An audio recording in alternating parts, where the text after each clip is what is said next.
ਮੈਨੂੰ ਦੱਸੋ, ਕੁਦਰਤੀ ਤੌਰ ਤੇ ਤੁਸੀਂ ਗੱਲ ਸ਼ੁਰੂ ਕਰ ਦਿੱਤੀ, ਇਹ ਜਿਹੜਾ ਮੀਆਂ ਬੀਵੀ ਦਾ ਤਾਲੁਕ ਹੁੰਦਾ ਕਿਸ ਤਰ੍ਹਾਂ ਦਾ ਹੋਣਾ ਚਾਹੀਦਾ ਮੀਆਂ ਬੀਵੀ ਦਾ? ਮੈਂ ਮਤਲਬ ਅੱਜ ਚਾਹ ਰਿਹਾ ਕਿ ਤੁਹਾਡੇ ਨਾਲ ਨਾ ਥੋੜਾ ਆਊਟ ਆਫ ਦ ਵੇ ਜਾ ਕੇ ਗੱਲ ਕਰੀਏ ਤੇ ਬੜੀ ਮੁਹੱਬਤ ਸੀ ਤੁਹਾਡੀ ਜੀ, ਮੈਨੂੰ ਪਤਾ, ਕਿਉਂਕਿ ਮੈਂ ਸੁਣਦਾ ਰਹਿੰਦਾ। ਔਰ ਮੈਂ ਇਹਦੇ ਚ ਕੋਈ ਬਿਆਨ ਨਹੀਂ। ਦੇਖੋ, ਉਹ ਮੇਰੀ ਕਲਾਸ ਫੈਲੋ ਸੀ। ਅੱਛਾ, ਕਲਾਸ ਫੈਲੋ। ਐਮਏ ਚ ਅਸੀਂ ਇਕੱਠੇ ਪੜ੍ਹਦੇ ਸਾਂ ਤੇ ਬਹਰਹਾਲ ਮੈਨੂੰ ਉਹਦੀ ਮਸ਼ਰਕੀਅਤ ਪਸੰਦ ਆਈ। ਠੀਕ, ਮਸ਼ਰਕੀਅਤ ਪਸੰਦ ਆਈ ਔਰ ਉਹਨੂੰ ਮੈਂ ਵੀ ਠੀਕ ਲੱਗਾ ਤੇ ਉਹ ਫਿਰ ਅਸਾਂ ਜਿਹੜਾ ਤਰੀਕਾ ਹੈ ਆਪਣੇ ਬਜ਼ੁਰਗਾਂ ਨਾਲ ਗੱਲ ਕੀਤੀ। ਸਹੀ। ਔਰ ਉਹ ਗੱਲ ਫਿਰ ਤੈਅ ਹੋ ਗਈ ਔਰ ਫਿਰ ਸਾਡੀ ਸ਼ਾਦੀ ਹੋ ਗਈ ਔਰ ਉਹਦੇ ਨਾਲ ਜਿਹੜਾ ਵਕਤ ਗੁਜ਼ਰਾ ਹੈ ਉਹ ਅਨਫਰਾਮੋਸ਼ ਹੈ, ਬਹੁਤ ਅੱਛਾ। ਔਰ ਉਹਨੇ ਆਪਣੀ ਔਲਾਦ ਨੂੰ ਦੀ ਤਰਬੀਅਤ ਵਿੱਚ ਉਹਦਾ ਬੜਾ ਦਖਲ ਹੈ ਔਰ ਉਸਨੇ ਬੜੀ ਅੱਛੀ ਤਰਬੀਅਤ ਕੀਤੀ ਮੇਰੀ ਔਲਾਦ। ਤੇ ਮੇਰੀ ਔਲਾਦ ਐਸੀ ਹੈ, ਤੁਸੀਂ ਅੰਦਾਜ਼ਾ ਕਰੋ ਕਿ ਉਹ ਮੇਰੀ ਇੰਨੀ ਖਿਦਮਤ ਕਰਦੇ ਨੇ ਕਿ ਜਿਸ ਤਰ੍ਹਾਂ ਪੈਦਾ ਹੀ ਇਸ ਖਿਦਮਤ ਵਾਸਤੇ ਹੋਏ। ਮਾਸ਼ਾਅੱਲਾ, ਇਹ ਸਾਰੀ ਉਹਦੀ ਤਰਬੀਅਤ ਹੈ। ਤੇ ਮੈਂ ਔਰ ਉਹਨੂੰ ਆਪਣਾ ਸਭ ਤੋਂ ਜ਼ਿਆਦਾ ਜਿਹੜੀ ਮੁਹੱਬਤ ਸੀ ਕੁਰਾਨ ਮਜੀਦ ਨਾਲ। ਮੈਂ ਵੀ ਉਹਦੇ ਕੋਲੋਂ ਕੁਰਾਨ ਪੜ੍ਹਿਆ। ਅੱਛਾ, ਹਾਂਜੀ, ਮੈਂ ਵੀ ਪੜ੍ਹਿਆ, ਮੇਰੀ ਔਲਾਦ ਨੇ ਵੀ ਪੜ੍ਹਿਆ, ਹੋਰ ਵੀ ਬਹੁਤ ਸਾਰੇ ਲੋਕਾਂ ਨੇ ਉਹਨਾਂ ਤੋਂ ਕੁਰਾਨ ਪੜ੍ਹਿਆ। तो बहरहाल ये बड़ी खुश नसीबी है कि मेरे वालिदैन ने भी यानी दोनों तरफ से बुज़ुर्गों ने पसंद किया और उनकी रजामंदी से ये। और हमारा निकाह जो पढ़ाया था मुफ्ती मोहम्मद शफी साहब। अच्छा, निकाह पढ़ाया था और वो उनके अजीजदार थे। अच्छा, मुफ्ती, हाँ, मोहम्मद शफी साहब। तो ਅੱਛਾ ਸਰ, ਇਹ ਦੱਸੋ ਕਿ ਬਸ ਮਜ਼ਾਕ ਦੀ ਗੱਲ ਹੋ ਰਹੀ ਸੀ ਤੇ ਤੁਹਾਡੇ ਵਕਤ ਦਾ ਮਜ਼ਾਕ ਤੇ ਅੱਜ ਦਾ ਮਜ਼ਾਕ ਕਿਸ ਤਰ੍ਹਾਂ ਵੇਖਦੇ ਹੋ? ਕਿੰਨਾ ਇੱਕ ਫਰਕ ਹੈ ਇਸ ਸਾਰੇ ਮਾਮਲੇ? ਬਹਰਹਾਲ ਜੀ, ਹਰ ਫੁੱਲ ਦਾ ਆਪਣਾ ਰੰਗ ਤੇ ਆਪਣੀ ਖੁਸ਼ਬੂ ਹੁੰਦੀ। ਬਿਲਕੁਲ। तो मेरा बहरहाल वे कि ये चलता रहा अपना किसी दौर च। कभी ऐसा भी होया कि बंदियां ने हसना छोड़ दिता, ये कभी नहीं। लिहाजा मुख्त ये सिलसिला जाफर अली तो शुरू होया। ਇਹਦੇ ਵਿੱਚ बड़े बड़े शायर अकबर इलाहाबादी और उस तो बाद कई शायर कराची के बड़े अच्छे शायर और फिर लाहौर विच बड़े अच्छे शायर और नसर विच भी ते नज़म विच भी ये सिलसिला जारी रहा है ते जारी है ते इंशाअल्लाह जद तक बंदे नूं हसने की तौफीक हासिल है ये मिजाज चलता। गल गल तो मिजाज बनाना ये अंदर दे अंदर ना हो। कल मैं एक गल सोच रहा, मेरा अपना हासा निकल गया कि दुनिया ते गौतम ते इको बारी आया। बिल्कुल ठीक है ना, लेकिन बुध हर हफ्ते आ जाता। अब ये बात कैसे आई है? ये मेरे अंदर जो मिजाज है। देखो, मिजाज दे विच को नुकता पा लो, मिजाज बन जाता। जिदा भी मिजाज है उन्हें ਇਹਦੇ ਵਿੱਚ अपना हिस्सा पाया और बहुत ही काबिल कदर हिस्सा पाने वाले भी मौजूद रहे ने ते मौजूद ने, मौजूद सन ते मौजूद हैं और मौजूद रहणगे। बिल्कुल।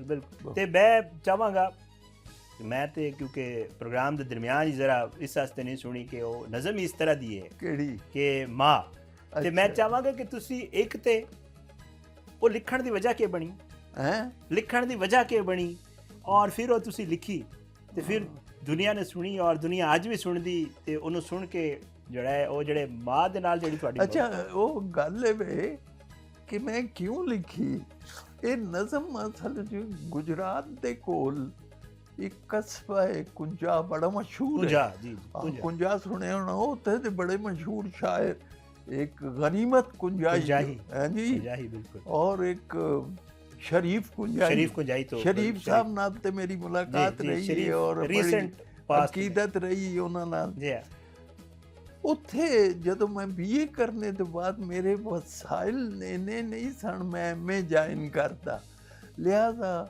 ਉੱਥੇ ਇੱਕ ਸਕੂਲ ਸੀ ਇਸਲਾਮੀਆ ਹਾਈ ਸਕੂਲ ਉੱਥੇ ਮੈਂ एक टीचर दी हैसियत ते मुलाजिमत इख्तियार कर लई ठीक ते उथे वाकया पेश आया और ये सच्चा वाकया सच्चा बिल्कुल सच्चा और याद रखो शाहिद साहब जिन्ना असर सच्चाई च हुंदा है झूठ च नहीं झूठ बेअसर है बिल्कुल सच्चाई च असर हुंदा ही जाल हक वज़ाहकल बातिल इन्नल बातिल काना ज़हूका है जी रहन वाली सच्चाई तो बहरहाल मैं एक ज़माने च पिंडी गेब सा ते ये 10 साल तक ये नज़म मेरे अंदर कुल बुलंदी रही अच्छा लेकिन मैं लिखता सा पाड़ छड़ता सा मैं ना मुराद दिल की तसल्ली का क्या करूं मेरी तसल्ली नहीं सी हुंदी लेकिन एक रात पिंडी घेप मैनू इंज लगा जिवें मैनू नज़म ने आख्या उठ ते मैनू लिख हाँ जी ते फिर मैं वो लिखी फिर मैं ये वाकया कुंजाश होया सी ये और नज़म 10 साल बाद लिखी हाँ जी वाकया दे 10 साल बाद तखलीक बड़ी पुरअसरार चीज़ है कदी कदी फौरन हो जाती है गल और कदी कदी बड़ा वक्त लगता है जी हनूज अंदर तबीयत मी खलद मौजू शबद रोजे अजे तबीयत चुभदी है पई किसी दिन मौजू भी हो जाए सही है जी ये इकबाल दा मिसरा तो फिर मैं नज़म लिखी तो शाहिद साहब लिखने तो बाद मैं सारी रात रोंदा रहा मैनू अपनी मां भी बहुत याद आई जाती है ये तो मैं ਤੁਹਾਨੂੰ ਇਸ ਵਾਸਤੇ ਕਹਿ ਰਿਹਾ ਹਾਂ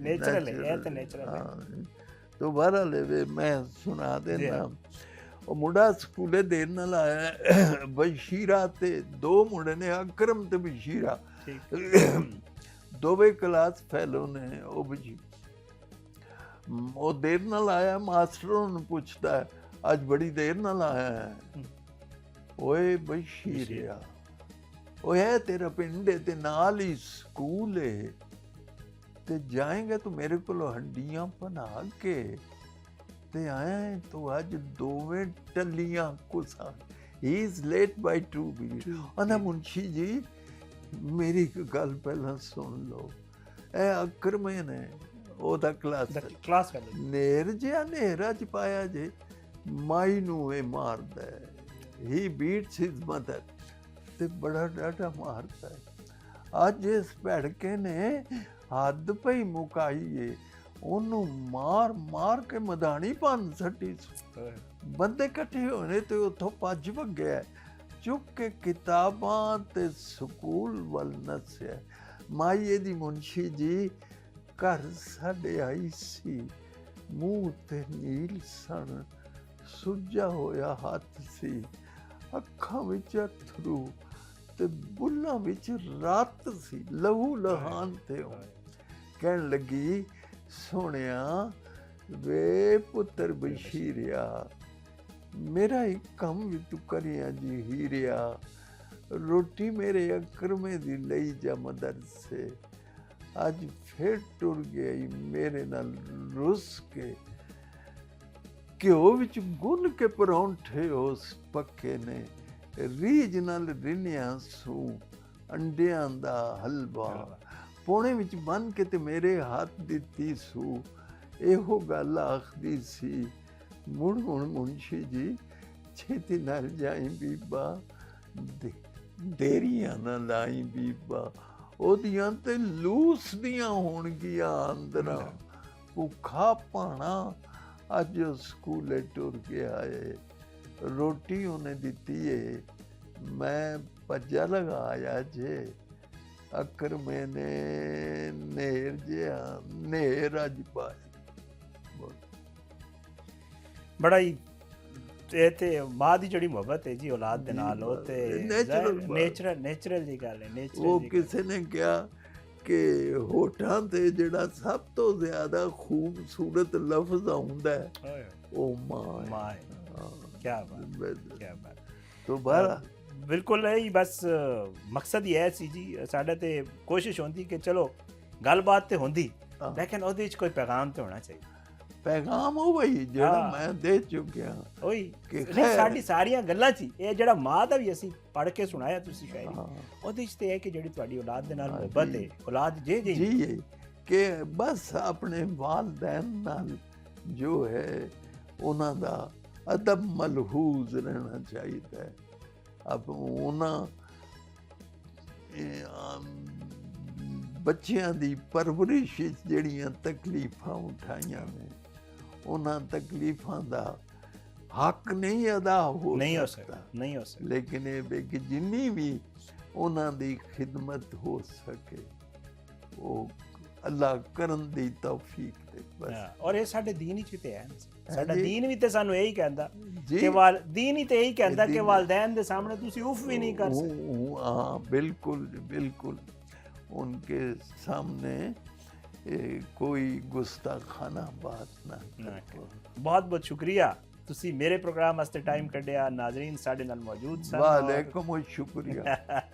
ਤੇ ਕੋਸ਼ਿਸ਼ ਇਹ ਕੀਤੀ ਕਿ ਮੈਂ ਤੇ ਅਕਸਰ ਕਹਿੰਦਾ ਰਹਿਣਾ ਕਿ ਜਿਹੜੇ ਸਾਡੇ ਵੱਡੇ ਨੇ, ਸਾਡੇ ਬਜ਼ੁਰਗ ਨੇ, ਤੇ ਉਹਨਾਂ ਨਾਲ ਜਦੋਂ ਬਹਿ ਜਾਈਏ ਨਾ ਤੇ ਉਹਨਾਂ ਨਾਲ ਗੱਲਬਾਤ ਕਰੀਏ, ਬਹੁਤ ਕੁਝ ਸਿੱਖਣ ਨੂੰ ਮਿਲਦਾ, ਬਹੁਤ ਕੁਝ ਸਿੱਖਣ। ਉਹ ਤੁਸੀਂ ਬੜੀ ਅੱਛੀ ਗੱਲ ਕੀਤੀ। ਕੁਰਾਨ ਨੇ ਕਿਹਾ ਹੈ ਕਿ ਵਾਲਿदैन ਦੇ ਸਾਹਮਣੇ ਉਫ ਵੀ ਨਾ ਕਰੋ।